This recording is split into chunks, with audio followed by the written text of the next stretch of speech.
Jangan lupa sholat duha dan murojaahnya ya. Marilah kita mulai kegiatan belajar hari ini dengan membaca basmalah. Bismillahirrahmanirrahim. Semangat belajarnya ya, solih dan solihah. Hai solih-solihah, bagaimana kabarnya hari ini? Alhamdulillah, luar biasa bersama Tazkiyah, bangun generasi bertakwa, Allahu Akbar. Nah, hari ini kita akan belajar subtema 2, yaitu pertumbuhan dan perkembangan manusia. Apakah solih-solihah sudah ada yang tahu kapan pertumbuhan dan perkembangan manusia terjadi? Ya, jadi pertumbuhan dan perkembangan manusia terjadi pada masa sebelum dan setelah lahir. Pertumbuhan dan perkembangan sebelum lahir terjadi di kandungan ibu. Setelah lahir, pertumbuhan dan perkembangan dapat diamati, contohnya seperti video berikut ini.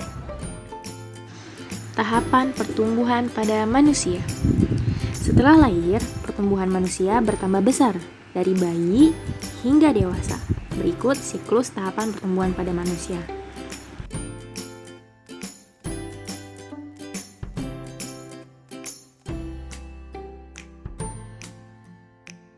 Selain mengalami pertumbuhan, manusia juga mengalami perkembangan. Berikut tahapan perkembangan pada anak. Perkembangan pada anak dimulai dari ketika dilahirkan, kemudian bisa bergerak, merangkak, hingga berjalan. Baik, sekarang Ustazah akan menjelaskan perbedaan pertumbuhan dan perkembangan.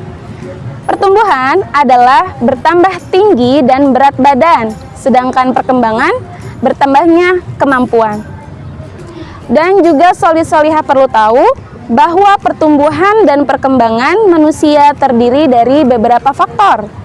Di antaranya, makanan bergizi, faktor keturunan orang tua, waktu istirahat, olahraga, dan rekreasi.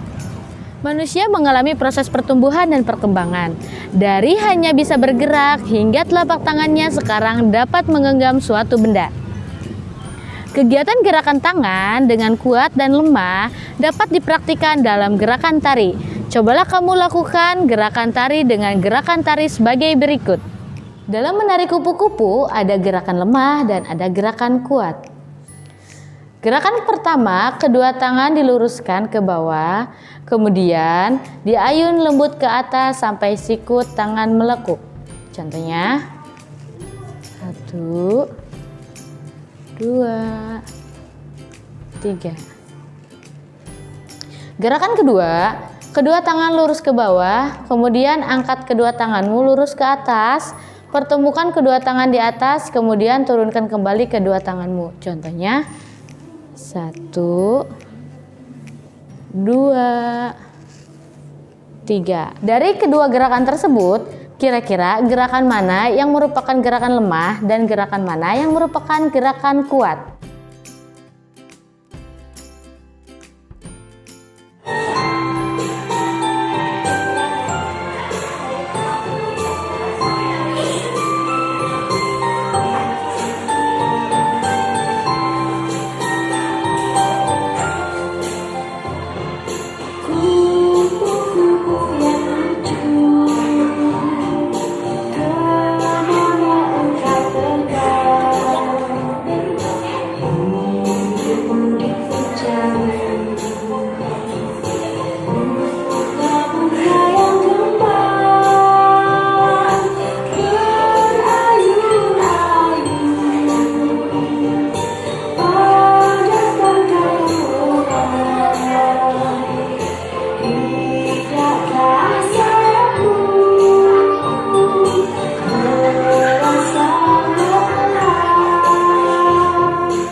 Melakukan gerakan tari memerlukan energi yang berasal dari makanan sehat.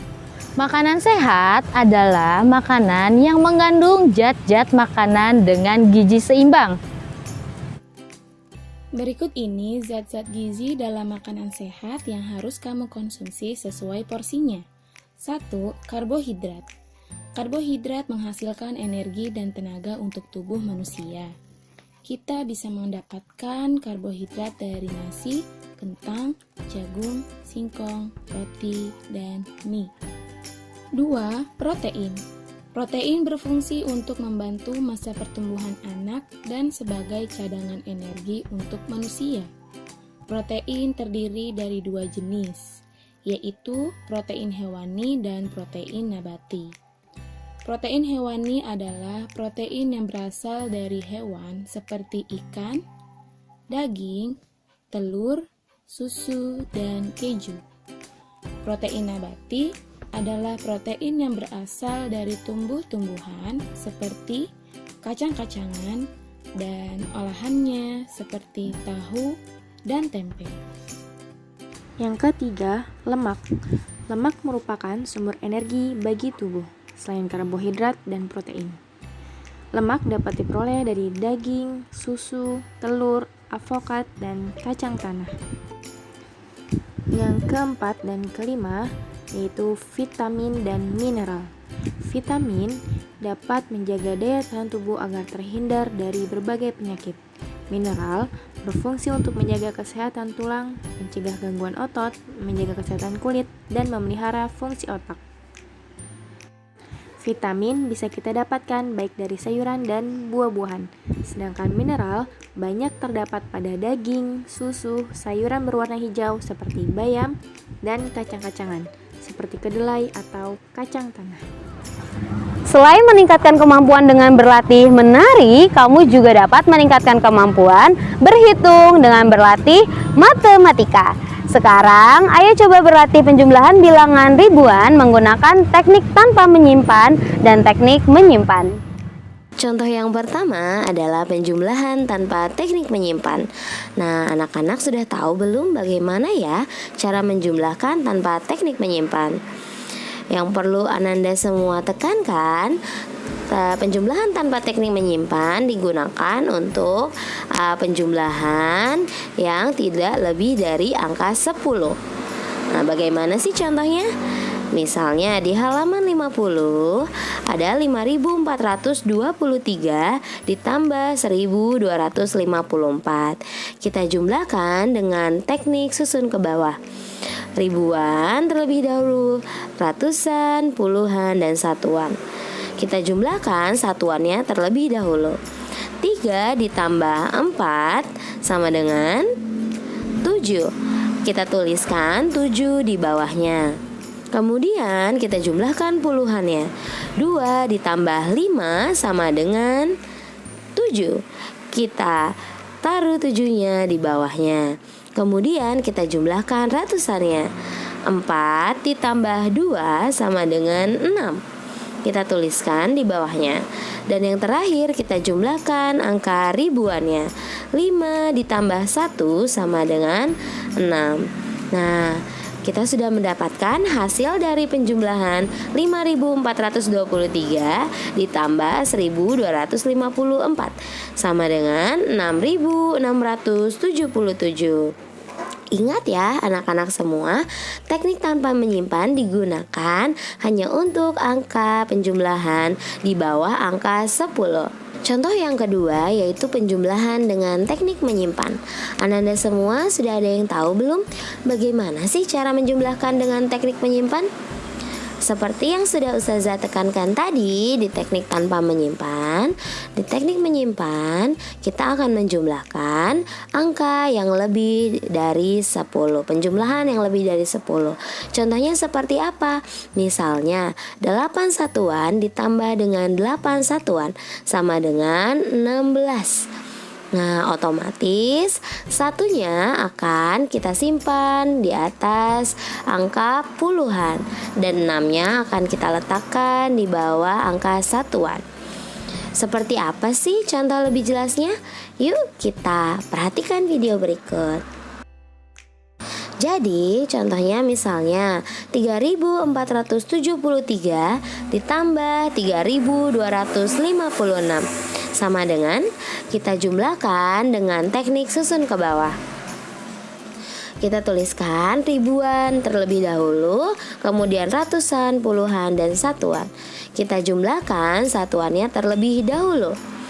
3 ditambah 6 sama dengan 9. Karena 9 kurang dari angka 10, jadi tidak perlu menggunakan teknik menyimpan. Kemudian kita jumlahkan puluhannya. 7 ditambah 5. Ada yang tahu berapa?